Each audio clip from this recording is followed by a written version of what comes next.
ത്രിയേക ദൈവത്തിന് സ്തുതി. മലങ്കര ഓർത്തഡോക്സ് സുറിയാനി സഭയുടെ തിരുവനന്തപുരം ഭദ്രാസനത്തിലെ പാളയം സെന്റ് ജോർജ് ഓർത്തഡോക്സ് കത്തീഡ്രൽ ഇടവകയുടെ യുവജന പ്രസ്ഥാനത്തിൻ്റെ ആഭിമുഖ്യത്തിൽ പരിശുദ്ധമായ ഈ നോമ്പിൻ്റെ കാലഘട്ടത്തിൽ പ്രവാസികളായിരിക്കുന്ന യുവജനാംഗങ്ങളെയും ഇടവക യുവജനാംഗങ്ങളെയും ചേർത്ത് നിർത്തിക്കൊണ്ട് ഒരു നോമ്പുകാല പ്രാർത്ഥന ക്രമീകരിക്കുകയാണ്. ഇതിൻ്റെ ഭാഗമായിട്ട് ഒരു വിർച്വൽ വാൾ ക്രിയേറ്റ് ചെയ്യുന്നുണ്ട്. നുഹ്റോദ് ഹായെ എന്ന് നാമകരണം ചെയ്തിരിക്കുന്ന ഈ പദ്ധതി നമുക്ക് ഏവർക്കും ഒരുപോലെ ഉപയുക്തമാകുന്ന ഒന്നാണ്. നുഹ്റോദ് ഹായെ എന്നാൽ ജീവന്റെ പ്രകാശം എന്നാണ് യോഹന്നാന്റെ സുവിശേഷം 1-ാം അധ്യായം 4-ാം വാക്യത്തിൽ ആസ്പദമാക്കി ജീവന്റെ വെളിച്ചമാകുന്ന ക്രിസ്തുവിനെ പിന്തുടരുവാൻ തക്കവണ്ണമായിട്ട് നമുക്ക് സാധ്യമായി തീരണം എന്നുള്ളതാണ്. അതിനുള്ളൊരു അവസരം കൂടിയാണ് നുഹ്റോദ് ഹായെ എന്നതുകൊണ്ട് ഉദ്ദേശിക്കുകയും ചെയ്യുന്നത്. ഇന്നേ ദിവസം ആദ്യമായി നുഹ്റോദ് ഹായയുടെ എപ്പിസോഡുകൾ ആരംഭിക്കുകയാണ്. ഇതിൻ്റെ ഇന്നേ ദിവസത്തെ കാര്യപരിപാടികൾ കൂടെ ആമുഖത്തിൽ ചേർത്തുകൊള്ളട്ടെ. ഈ ആമുഖ പ്രഭാഷണത്തിന് ശേഷം ഇടവകയുടെ യുവജന പ്രസ്ഥാന അംഗങ്ങൾ ചേർന്ന് ആലപിക്കുന്ന സുവിശേഷ ഗീതങ്ങൾ, തുടർന്ന് പ്രവാസിയും ഇടവക യുവജന പ്രസ്ഥാന അംഗവുമായിരിക്കുന്ന ശ്രീ ജിനു വേദവായനകൾ നടത്തുകയും തുടർന്ന് ഇടവകയുടെ വികാരിയും യുവജന പ്രസ്ഥാനത്തിൻ്റെ പ്രസിഡന്റുമായിരിക്കുന്ന ബഹുമാനപ്പെട്ട മാത്യു എബ്രഹാം കോർപ്പിസ്കോപ്പ അച്ഛൻ അനുഗ്രഹ സന്ദേശം നൽകുകയും ചെയ്യുന്നു. അതേ തുടർന്ന് തിരുവനന്തപുരം ഭദ്രാസനത്തിൻ്റെ സഹായ മെത്രാപ്പോലിത്ത ആയിരിക്കുന്ന അഭിമന്യ ഗീവർഗീസ് മാർ യൂലിയോസ് മെത്രാപ്പോലിത്ത തിരുമനസ്സുകൊണ്ട് വചന സന്ദേശം നൽകുകയും ചെയ്യുന്നു. തുടർന്ന് യുവജന പ്രസ്ഥാന സെക്രട്ടറി മിഥുൻ പ്രാർത്ഥനകൾ നടത്തുകയും ഇടവകയുടെ സഹവികാരിയായി സേവനമനുഷ്ഠിക്കുന്ന ബഹുമാനപ്പെട്ട ലൂക്കോസ് ജെ ക്രിസ്തുദാസ് അച്ഛൻ ആശീർവാദം നൽകുന്നതോടുകൂടി ഇന്നേ ദിവസത്തെ നുഹ്റോദ് ഹായയുടെ കാര്യപരിപാടികൾ അവസാനിക്കുകയും ചെയ്യുന്നു എന്നുള്ളതും അറിയിക്കട്ടെ. നമ്മുടെ സ്വീകരണ മുറികളിലേക്ക് എത്തുന്ന ഈ പ്രാർത്ഥനാ വാൾ, അതായത് നുഹ്റോദ് ഹായെ എന്നത് നമുക്ക് ഇരുകൈകളും നീട്ടി സ്വീകരിക്കുവാൻ തക്കവണ്ണമായിട്ട് സാധ്യമായി തീരണം. നമ്മിൽ അതൊരു രൂപാന്തരം ഉണ്ടാക്കുവാനും ജീവന്റെ വെളിച്ചത്തെ പിന്തുടരുവാൻ തക്കവണ്ണമായിട്ട് ഈ യുവജനങ്ങളുടെ ശ്രമങ്ങൾ ഈ നോമ്പിൻ്റെ കാലഘട്ടത്തിൽ അത് ഉപയുക്തമാകട്ടെ എന്ന് പ്രാർത്ഥിക്കുന്നു. ആ പ്രത്യാശയിൽ ഏവരുടെയും മുമ്പാകെ നുഹ്റോദ് ഹായെ സമർപ്പിക്കുകയും ചെയ്യുന്നു.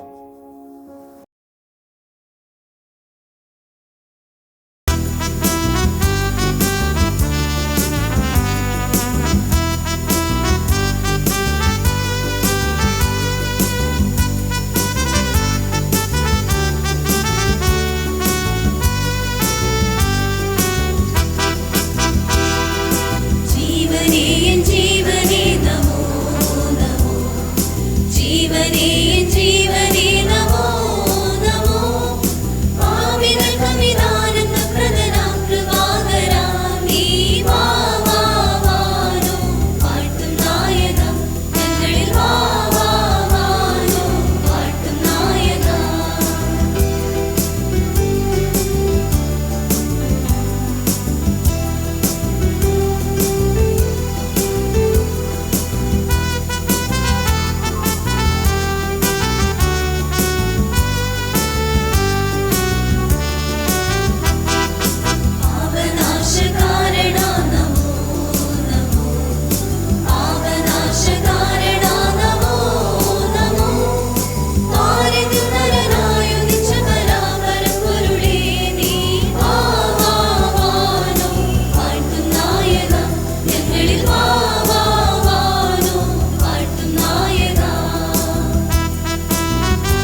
വിശുദ്ധ മർക്കോസിന്റെ സുവിശേഷം 2-ാം അധ്യായം 1 മുതൽ 12 വരെയുള്ള വാക്യങ്ങൾ. ചില ദിവസം കഴിഞ്ഞ ശേഷം അവൻ പിന്നെയും ഖബർനഹൂമിൽ ചെന്നു. അവൻ വീട്ടിലുണ്ടെന്ന് ശ്രുതിയായി. ഉടനെ വാതിൽക്കൽ പോലും ഇടമില്ലാത്തവണ്ണം പലരും വന്നുകൂടി. അവൻ അവരോട് തിരുവചനം പ്രസ്താവിച്ചു. അപ്പോൾ 4 ആൾ ഒരു പക്ഷവാതക്കാരനെ ചുമന്ന് അവന്റെ അടുക്കൽ കൊണ്ടുവന്നു. പുരുഷാര നിമിത്തം അവനോട് സമീപിച്ചു കൂടായികയാൽ അവൻ ഇരുന്ന സ്ഥലത്തിന്റെ മേൽപ്പുര പൊളിച്ചു തുറന്നു പക്ഷവാതക്കാരനെ കിടക്കയോടെ ഇറക്കി വെച്ചു.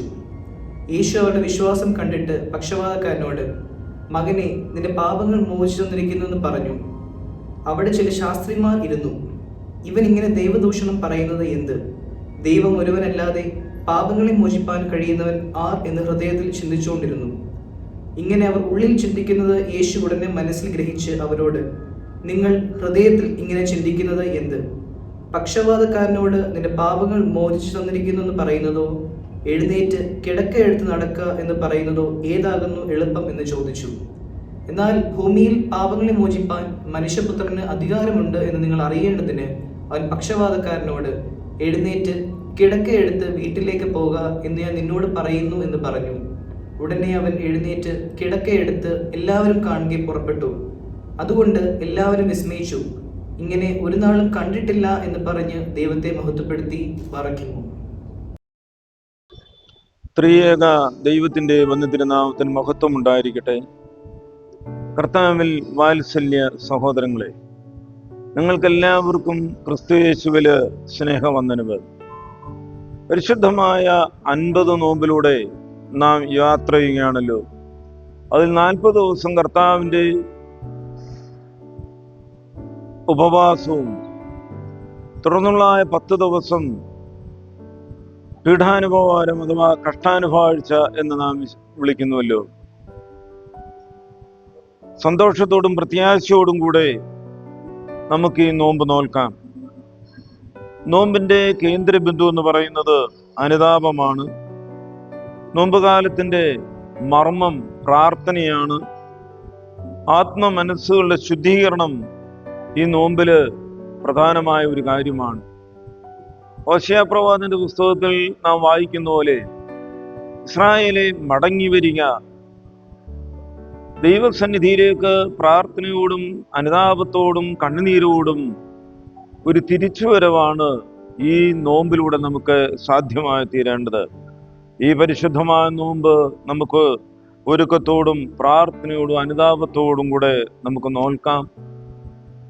അതിലൂടെ കർത്താവിന്റെ കഷ്ടാനുഭവത്തിൽ പങ്കാളിയാകുവാനും പ്രസന്ന ഭക്ഷിക്കുവാനും കർത്താവിന്റെ പുനരുദ്ധാനത്തിന്റെ ശക്തി അനുഭവിച്ചറിയുവാനും ദൈവം നമ്മെ സഹായിക്കട്ടെ. ഈ സംരംഭത്തിന് പാളയം സെന്റ് ജോർജ് ഓർത്തഡോക്സ് ഇടവകയുടെ യുവന പ്രസ്ഥാനത്തിന്റെ എല്ലാവിധമായ ആശംസകളും അനുഗ്രഹങ്ങളും നേർന്നുകൊള്ളുന്നു. ദൈവം നമ്മെ അനുഗ്രഹിക്കട്ടെ. ദൈവ തിരുനാമം മഹത്വപ്പെടുമാറാകട്ടെ.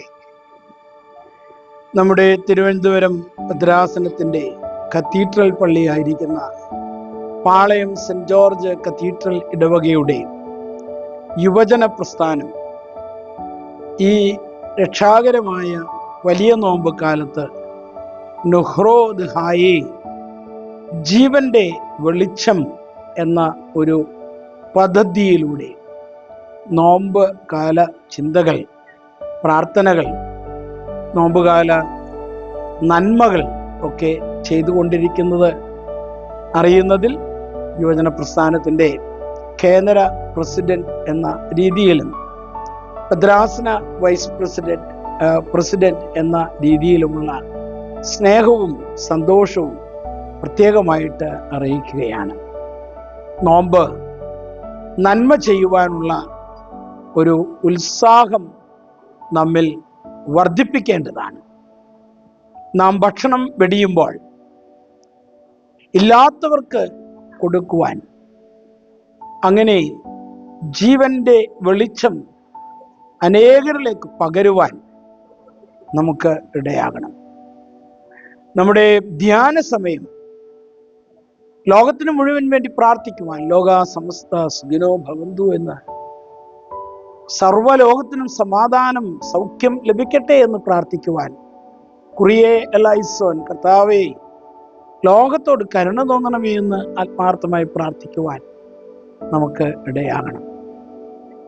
നോമ്പുകാലത്ത് ഉച്ച നമസ്കാരത്തോടനുബന്ധിച്ച് അനുതാപത്തിന്റെ കുമ്പിടലുകൾ നാം നടത്തുന്നുണ്ട്. 40 കുമ്പിടുകൾ. അതിന് വിവിധ വശങ്ങളുണ്ട്. അത് 40 പുഷപ്പാണ് എന്ന് ആരോഗ്യപരമായ വിധത്തിൽ പറയുകയാണെങ്കിൽ ആ വിധത്തിൽ നമുക്ക് പറയാം. എന്നാൽ അതിലുപരി ഓരോ തവണയും കർത്താവേ ഞങ്ങളോട് കരുണ ചെയ്യണമേ എന്ന് പറഞ്ഞ് നാം കാൽവറിയിൽ ക്രൂശിതനായ കർത്താവിൻ്റെ ആണി അടിക്കപ്പെട്ട പാദങ്ങളിൽ നാം മുത്തുകയാണ്.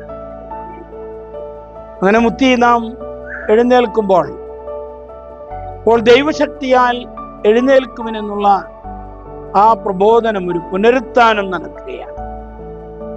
അങ്ങനെ അവനോടൊപ്പം കഷ്ടമനുഭവിച്ച് മരിച്ച് അടക്കപ്പെട്ട് ജീവനിലേക്ക് ഉത്ഥാനം ചെയ്യുവാൻ, പുനരുത്ഥാനത്തിന്റെ ശക്തി പ്രാപിക്കുവാൻ നമുക്കിടയാകട്ടെ എന്ന് ആശംസിക്കുന്നു, പ്രാർത്ഥിക്കുന്നു.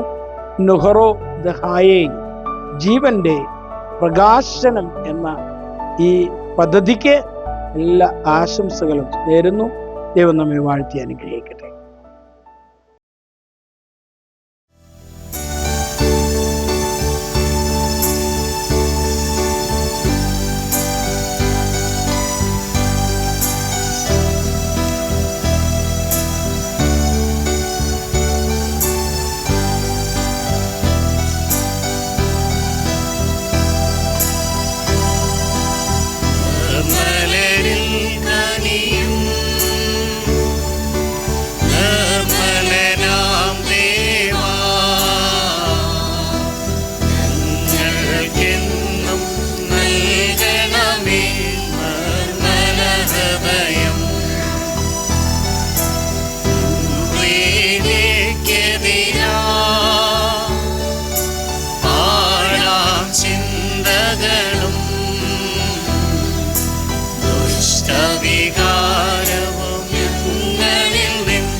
ദൈവമായ കർത്താവെ, ഇന്ന് ഈ രാത്രികാലങ്ങളിൽ ഞങ്ങളെ കാത്തുവാഴ്ചയ്ക്കായി ഞങ്ങൾ ഇന്ന് നന്ദിയോടെ സ്തുതിക്കുകയും സ്തോത്രം ചെയ്യുന്നു.